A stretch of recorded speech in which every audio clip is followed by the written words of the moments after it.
Halo guys, assalamualaikum warahmatullahi wabarakatuh. Balik lagi di Bongkar Bro, masih bersama gua Alit Suralit nih ya.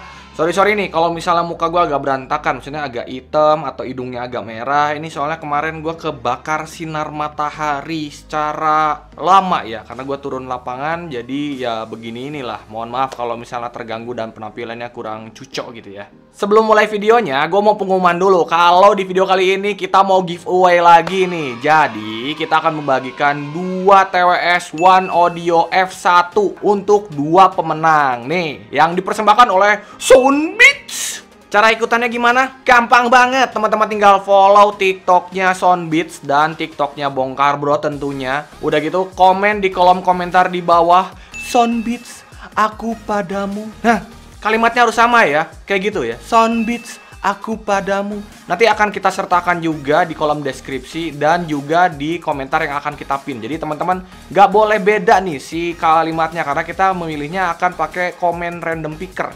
Jadi kalau misalnya kalimatnya beda ya nggak akan masuk nominasi, nggak akan kepilih. Jadi pastikan kalimatnya sama.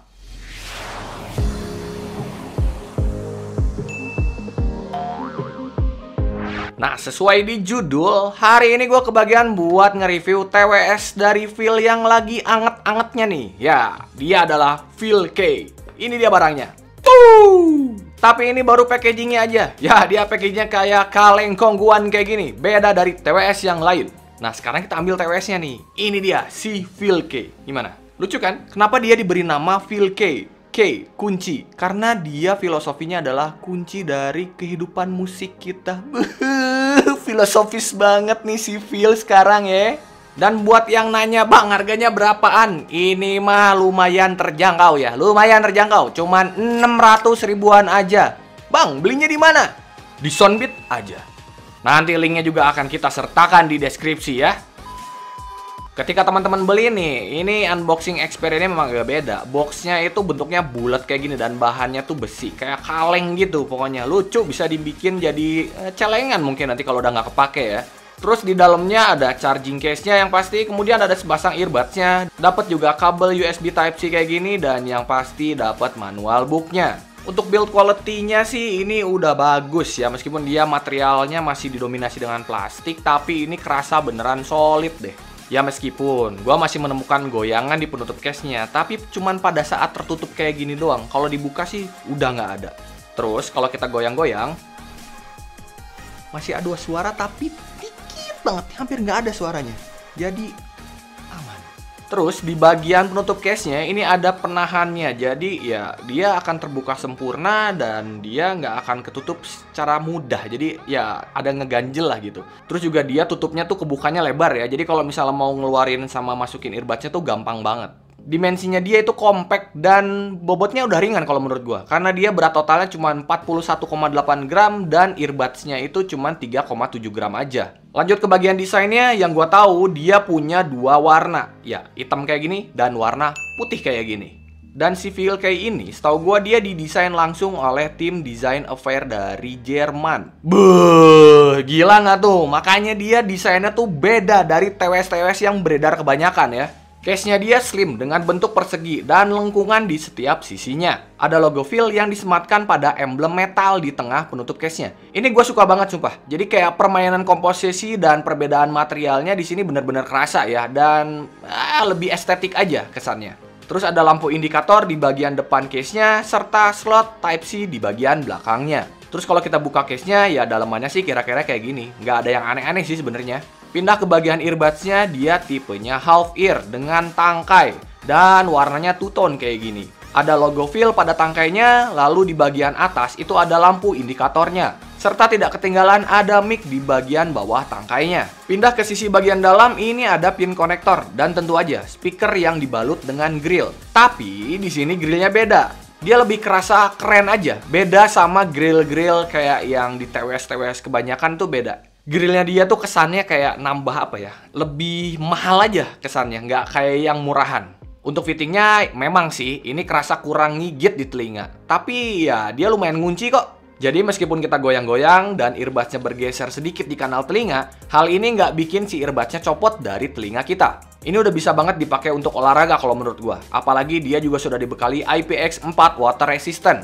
Jadi aman sama keringat kita. Terus kalau misalnya teman-teman nanya buat rebahan gimana bang? Ya buat rebahan sih masih oke ya, karena ya gue ngerasain nggak ada tekanan yang berarti ke telinga gue pada saat gue posisi rebahan miring di bantal.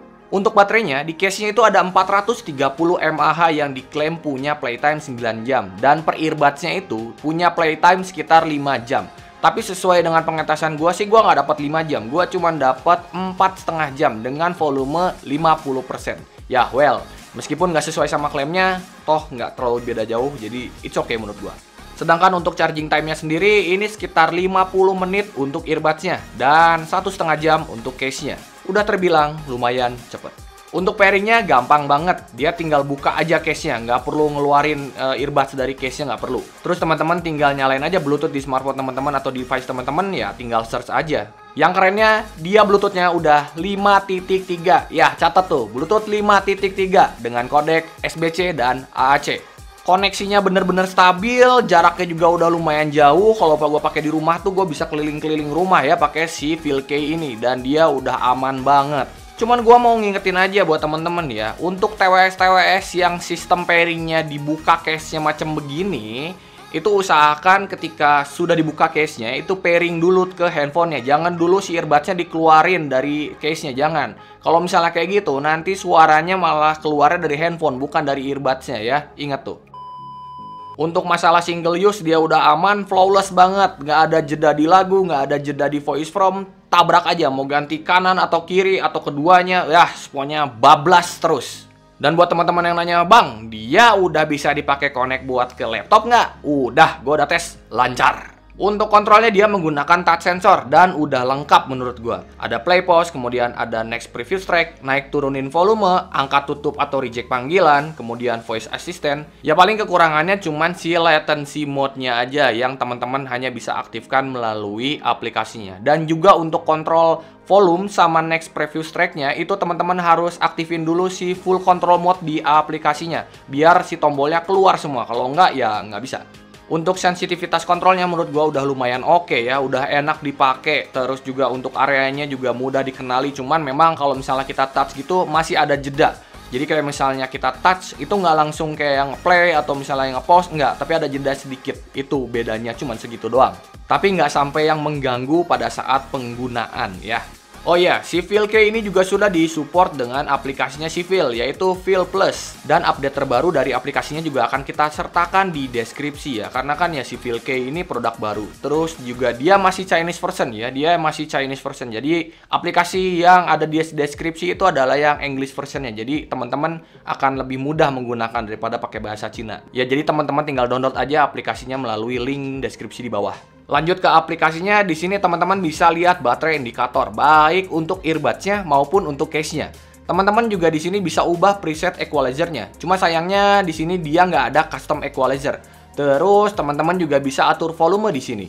Di halaman terakhir ini teman-teman bisa akses full control mode-nya, kemudian ada low latency mode-nya yang ada 3 pilihan, yaitu ada game, musik, dan video. Terus juga bisa switch Bluetooth ke device sebelumnya.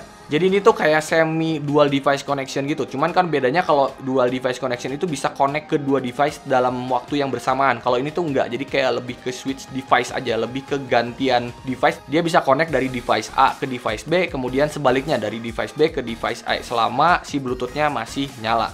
Nah, kalau ini yang list terakhir ya paling tinggal kayak firmware sama setting doang di aplikasinya. Kalau untuk masalah latency sih untuk streaming YouTube atau TikTok atau IG Reels yang gua rasain sih udah cukup nyaman ya. Cuman kalau buat main game, nah meskipun dia punya latency mode, Phil ini rata-rata bermasalah dengan latensinya. Maksudnya nggak yang terlalu bagus. Jadi biar lebih jelasnya nih, teman-teman lihat aja sendiri latency testnya seperti apa. Game mode off.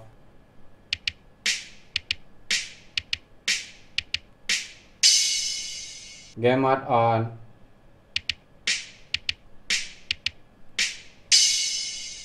Game mode off.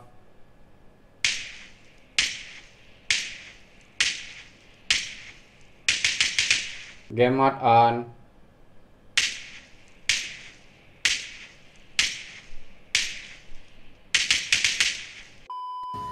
Untuk mic-nya dia sudah dilengkapi dengan ENC untuk meredam suara bising di sekitar kita. Jadi lebih memperjelas suara kita doang. Dan ada 2 mic di setiap earbuds-nya. Kayak gimana nih kualitas mic-nya? Mending langsung kita tes aja deh sekarang. Oke, tes 1 2 3 3 2 1. Sekarang teman-teman mendengarkan suara langsung dari mic-nya si Phil K ini nih. Phil K-nya udah gua pakai nih ya, kanan kirinya. Ini yang aktif sebelah kiri, tapi ini masih dalam keadaan yang sepi. Kira-kira kualitasnya seperti ini sih. Cek 1 2 3 3 2 1. Apakah jelas atau agak mendem atau ada kresek-kreseknya? Teman-teman bisa dengar-dengar sendiri kan. Sekarang kita tes kalau dengan ambient dari luar dan ANC-nya bekerja dengan baik atau tidak. Cek 1 2 3 3 2 1. Sekarang teman-teman mendengarkan suara langsung mic-nya si Phil K dengan gangguan ambient sekitar kayak gini. Ada suara jalanan, ada suara bis lewat. Apakah suara gua tetap jelas atau keganggu suara luar? Tes 1 2 3 3 2 1. Teman-teman bisa menilai sendiri kualitas dari mikrofonnya si Phil K. Nah, sesuai dengan yang teman-teman dengar barusan ya, kalau menurut gua sih untuk keadaan sepi mic-nya udah bagus, udah oke. Meskipun belum yang senatural banget, enggak, tapi dia udah jelas, udah deket jadi intimate buat lawan bicara kita, itu udah enak banget dipakai. Tapi ketika ada ambient suara sekitar, itu tetap masih masuk. Jadi kayak dia ANC, tapi ANC-nya kayak kurang bisa ngeblok suara luar, yang akhirnya masih kayak campur aduk dengan suara gua. Itu opini gua. Kalau teman-teman gimana? Sekarang kita masuk ke kualitas suaranya. Biar teman-teman lebih enak nih, mending teman-teman denger dulu aja sound sample-nya.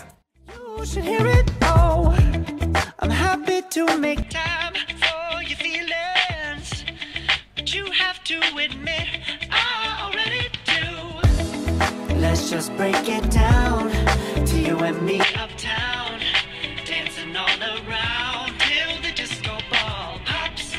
But I have to.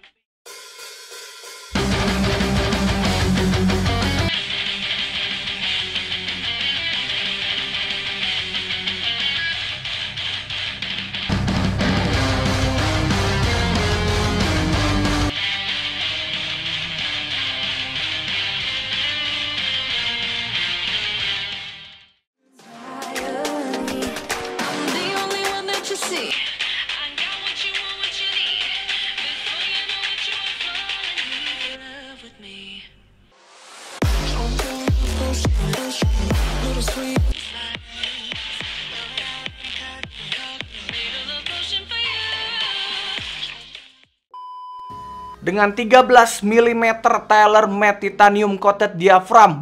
Susah banget namanya. Suaranya enak. Powernya dia cukup kenceng ya, karena gue juga nyaman di sekitar 50%-an itu udah cukup buat telinga gue. Jadi ini lumayan oke untuk volumenya. Untuk bassnya jujur dia kerasa kurang fun. Ya, dia bassnya kurang fun. Ya kerasa kurang aja, kurang cocok aja buat anak-anak basshead. Tapi ini adalah hal yang wajar, karena ya kebanyakan tipikal half ear itu seperti itu. Ya menurut gua sih untuk jajaran TWS half ear ini tuh bassnya udah lumayan ngisi. Tapi pastinya dia akan kurang banget kalau misalnya buat temen-temen yang suka bass tuh pasti ya nggak akan suka. Tapi yang gua surprise di sini adalah sub bassnya dia masih keluar. Ya meskipun bassnya nggak yang gimana banget, tapi sub bassnya tuh kerasa. Jadi lebih kerasa rame aja. Terus juga untuk artikulasi sama akurasi bassnya menurut gua udah cukup bagus ya. Detail juga gua masih bisa dapetin di sini untuk bagian low-nya, tapi yang nggak yang gimana banget. Jangan berharap bass yang boomy dan deep dari TWS half ear. Untuk mid-nya, nah ini dia yang juara. Soalnya gue ngerasain dia itu mid-nya beneran jernih. Ya, beneran enak. Ya, meskipun si bagian mid-nya dia kerasa masih agak sedikit mundur, tapi gue masih ngerasain dia clear. Bahkan kalau misalnya kita bandingkan dengan jajaran TWS half ear, contoh aja misalnya di Phil nih, kayak Phil CC Nano yang kemarin baru di review Bro Busem. Ini jauh lebih jernih. Jujur gue suka banget sama mid-nya, tapi bukan tanpa kelemahan, karena gue menemukan beberapa kelemahan di bagian mid-nya. Jadi di sektor ini gue masih menemukan tabrakan antara vokal dan instrumennya ya, jadi pemisahannya masih kurang rapi. Terus juga untuk gema dan gaung masih gue temukan di sini ya, jadi harusnya yang kayak pendek itu tuh jadi kayak ya masih kerasa ya kurang oke aja. Untungnya karena dia jernih ini, akhirnya gue masih menemukan beberapa detail di si mid-nya. Jadi menurut gue lumayan rich lah untuk kelas harga 600 ribuan. Untuk treble-nya dia kerasa keluar ya, hadir gitu. Meskipun ya gue agak merasakan di beberapa lagu ini si treble-nya terlalu metalik. Tapi ini masalah selera ya. Kalau misalnya buat dengerin lagu-lagu rock itu soalnya bakalan enak banget. Tapi kalau misalnya dipakai lama ya ini bikin capek telinga sebenarnya. Terus di treble-nya juga detailnya bagus. Terus buat artikulasi sama akurasinya juga udah oke. Untuk soundstage-nya gue bisa bilang dia biasa aja. Jadi nggak yang seluas itu, juga nggak sempit kayak TWS budget. Tapi intinya ya udah lumayan enak lah. Terus juga untuk imagingnya ada, tapi kerasa nggak terlalu wah gitu, nggak terlalu mewah ya. Kesimpulannya, ini adalah TWS yang dihadirkan bukan untuk kalian para pencinta bass. No! Tapi untuk TWS half ear di harga 600 ribuan, ini patut diperhitungkan. Fiturnya yang udah lumayan banyak ya, termasuk ada aplikasinya, meskipun aplikasinya nggak banyak yang bisa kita oprek, tapi at least aplikasinya bekerja dengan baik. Kemudian juga mic-nya lumayan, kecuali ANC-nya yang agak-agak gimana ya, dan suaranya yang jernih. Kenapa gua bilang patut diperhitungkan? Karena sebenarnya nggak banyak TWS half ear di harga 600 ribuan yang clarity-nya bisa kayak gini, sesuai dengan pengalaman kita ngetes TWS ya. Buat gue ini adalah hal yang wajar, karena brand di Indonesia ini ya kebanyakan balap-balapan untuk bikin TWS bass, untuk ngejar pasar. Karena ya pasar Indonesia kan mayoritas bass head. Terlebih dari itu, si Phil K ini juga berani tampil beda dengan desain dari timnya si Design Affair dari Jerman ini. Jadi bentuknya menurut gue catchy banget, beda banget dari TWS-TWS lain. Ini adalah poin plus dari si Phil K. Kalau misalnya teman-teman nanya, "Bang, menurut lu gimana? Lu bakalan ambil nggak si Phil K?" Jujur, gue lebih suka Phil T1 Lite. Ya, karena gue in-ear person ya. Maksudnya gue lebih suka earbuds yang in-ear, bukan yang half-ear. Tapi seandainya gue seleranya adalah tipe half-ear atau orang-orang yang suka TWS half-ear, gue bakalan beli. Nah, kira-kira kesimpulannya seperti itu. Udah jelas kan? Kalau misalnya teman-teman ada yang belum jelas atau masih punya pertanyaan, silakan tanya di kolom komentar di bawah. Mudah-mudahan masih kita bisa balesin satu-satu. Buat teman-teman yang suka dengan video ini, jangan lupa dong subscribe Bongkar Bro, biar kita makin senang lagi bikin videonya. Kalau gitu, Alit Suralit undur diri. Assalamualaikum warahmatullahi wabarakatuh.